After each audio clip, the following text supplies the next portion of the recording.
जय श्री कृष्णा। राधे राधे। आज मैं सातुड़ी तीज यानी कजली तीज या नीमड़ी माता व्रत कथा सुनाने जा रही हूँ। इसकी 4 कथाएं हैं। पहली कथा, पौराणिक मान्यताओं के अनुसार कजली मध्य भारत में स्थित एक घने जंगल का नाम था। जंगल के आसपास का क्षेत्र राजा दादूरई द्वारा शासित था। वहाँ रहने वाले लोग अपने स्थान कजली के नाम पर गाने गाते थे ताकि उनकी जगह का नाम लोकप्रिय हो सके। कुछ समय पश्चात राजा दादूरई का निधन हो गया। उनकी पत्नी रानी नागमती ने खुद को सती प्रथा में अर्पित कर दिया। इसके दुख में कजली नामक जगह के लोगों ने रानी नागमती को सम्मानित करने के लिए राग कजरी मनाना शुरू कर दिया। इसके अलावा इस दिन को देवी पार्वती को सम्मानित करने और उनकी पूजा करने के लिए मनाया जाता है, क्योंकि यह तीज अपने पति के लिए एक महिला यानी देवी पार्वती की भक्ति और समर्पण को दर्शाती है। देवी पार्वती भगवान शिव से शादी करने की इच्छुक थी। शिव ने पार्वती से उनकी भक्ति साबित करने के लिए कहा। पार्वती ने शिव द्वारा स्वीकार करने से पहले 108 साल तक तपस्या करके अपनी भक्ति साबित की। भगवान शिव और पार्वती का दिव्य संग भाद्रपद महीने के कृष्ण पक्ष के दौरान हुआ।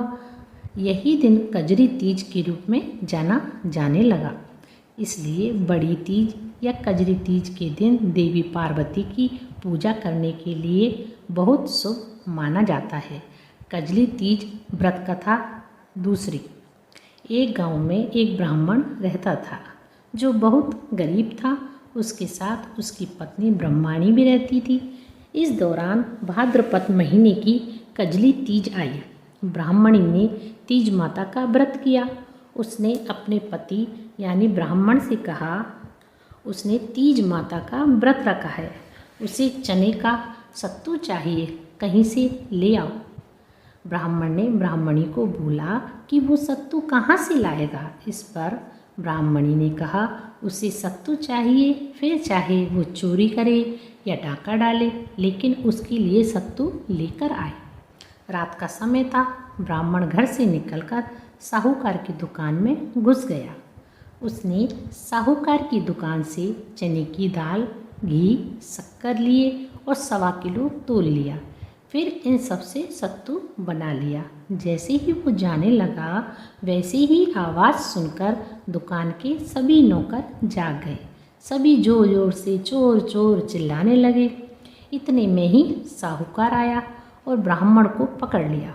ब्राह्मण ने कहा कि वो चोर नहीं है, वो एक गरीब ब्राह्मण है। उसकी पत्नी ने तीज माता का व्रत किया है, इसलिए सिर्फ यह 1.25 किलो का सत्तू बनाकर ले जाने आया है। जब साहूकार ने ब्राह्मण की तलाशी ली तो उसके पास से सत्तू के अलावा और कुछ नहीं मिला। उधर चांद निकल गया था और ब्राह्मणी सत्तू का इंतजार कर रही थी। साहूकार ने ब्राह्मण से कहा, आज से वो उसकी पत्नी को अपनी धर्म की बहन मानेगा। उसने ब्राह्मण को सत्तू, गहने, रुपए, मेहंदी, लच्छा और बहुत सारा धन देकर दुकान से विदा कर दिया। फिर सबने मिलकर कजली माता की पूजा की। जिस तरह से ब्राह्मण के दिन सुखमय हो गए, ठीक वैसे ही कजली माता की कृपा सब पर बनी रहे। कजली माता की तीसरी कथा। एक सास और बहू थी। बहू के कोई संतान नहीं थी। एक दिन सास और बहू अपनी पड़ोसन के घर गई। तब उन्होंने देखा कि पड़ोसन के घर नीमड़ी माता की पूजा हो रही है। तब सास ने अपनी पड़ोसन से पूछा कि नीमड़ी माता की पूजा करने से क्या होता है। पड़ोसन ने कहा, नीमड़ी माता की पूजा और व्रत के दिन नीमड़ी माता की कहानी सुनने से मनुष्य की सभी इच्छाएं पूरी होती हैं।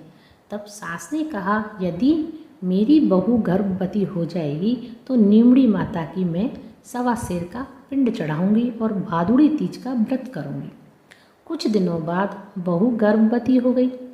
तब उसके सास ने कहा, यदि मेरी बहू के लड़का हो जाए तो 5.25 सिर का पिंडा चढ़ाऊंगी। तब उसकी बहू के एक सुंदर बालक को जन्म दिया। जब अगले साल तीज आई तो सास ने पुनः कह दिया, जब इसका विवाह हो जाएगा तब मैं 1.25 मन का पिंड चढ़ाऊंगी। कुछ दिनों बाद उस लड़के का विवाह भी तय हो गया। जब तीज का त्यौहार आया और विवाह भी हो गया, जब तीज का त्यौहार आया तो सास बहू दोनों अपनी नई बहू को लेकर नीमड़ी माता की पूजा करने गई। सब लोगों ने तो पूजा कर ली, लेकिन जब ये दोनों पूजा करने लगी तो नीमड़ी माता दूर खिसक गई। यह जितना पास जाती नीमड़ी माता उतनी ही दूर खिसक जाती। जब नीमड़ी माता ने उनकी पूजा स्वीकार नहीं की तब कुछ औरतों ने उनसे कहा, आपने नीमड़ी माता को कुछ चढ़ाने के लिए बोला है क्या? तब सास ने कहा, हाँ बोला था। तब उन औरतों ने कहा कि पहले बोली हुई इच्छा पूरी करो, तब ही नीमड़ी माता पूजा स्वीकार करेगी। तब सास और बहू ने घर जाकर 1.25 मन का पिंडा बनाया और गाजे बाजे के साथ गीत गाते हुए नीमड़ी माता की पूजा की। नीमड़ी माता की कहानी सुनी। माता भक्ति व श्रद्धा देखकर प्रसन्न हो गई। बहू ने नीमड़ी माता का पूजन किया और चांद को अर्घ दिया। हे नीमड़ी माता, बहू को पुत्र दिया और कृपा की, वैसी कृपा सभी पर करना। नीमड़ी माता की कहानी कहने वाले को, नीमड़ी माता की कहानी सुनने वाले को और पूरे परिवार को देना। कजली तीज के लिए कुमकुम, काजल, मेहंदी, रोली, मूली, अगरबत्ती, दीपक, चावल, कलश, फल, नीम की एक डाली, दूध, ओढ़नी, सत्तू, घी और कुछ सिक्के आदि पूजा सामग्री की आवश्यकता होती है। भाद्रपद महीने की कृष्ण पक्ष की तृतीया तिथि को तीज आती है। उसे कजली तीज, भादवा तीज या बड़ी तीज भी कहते हैं। इस दिन सातु बनाया जाता है तथा नीमड़ी माता की पूजा की जाती है।